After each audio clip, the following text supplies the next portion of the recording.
چگونه انگلیس اولین آخوند را با این شکل و لباس کریه به ایران فرستاد. در این ویدئو گذری داریم بر این که قشر مفتخور و زالو صفتی که آخوند نام دارد از کجا و از چه زمانی وارد فرهنگ ما شد و مانند زالو به جان مردم عوام افتاد. جالبترین نکته اینجاست که در زمان شاه عباس صفوی انگلیس یک هندی را برای پایه‌ریزی سیستم آخوندی به ایران فرستاد و او کسی نبود جز جد علامه مجلسی کفتار. کمتر کسی را میتوان سراغ داشت که در زندگی روزمره خود کلمه آخوند را به کار نبرد یا نشنود. آخوند کیست و از کجا وارد فرهنگ ما شد؟ یک مثال قدیمی طنز در ایران وجود دارد که میگوید اگر ریش هر آخوند کفتار را بالا بزنی زیر آن نوشته شده ساخت انگلیس. این ضرب المثل طنز ریشه عمیقی در حقیقت دارد.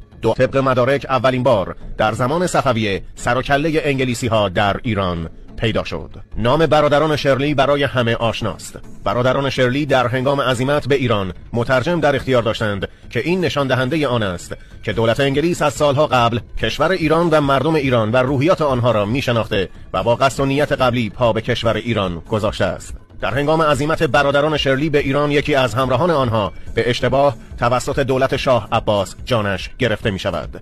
شاه عباس از شنیدن این خبر ناراحت می شود و به برادران شرلی می گوید ای کاش به جای این نوکر شما جان 6 ایرانی گرفته می شد، ولی هرگز این اتفاق نمی افتاد. برادران شرلی به شاه عباس می گویند زیاد خودتان را ناراحت نکنید، این نوکری که جان باخت ایرانی بوده.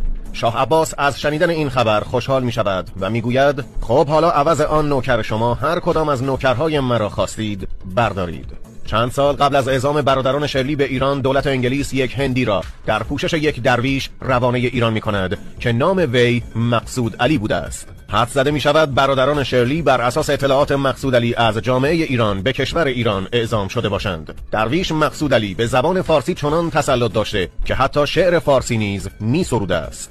وی اولین ویروس شومی بود که از طرف دولت انگلیس روانه ایران شد و به طوری که در ادامه خواهید شنید صنعت ملا و آخوندسازی توسط وی در ایران راه انداخته شد. ورود لاشخوری به نام مقصود علی به ایران به سال 990 هجری گزارش شده است.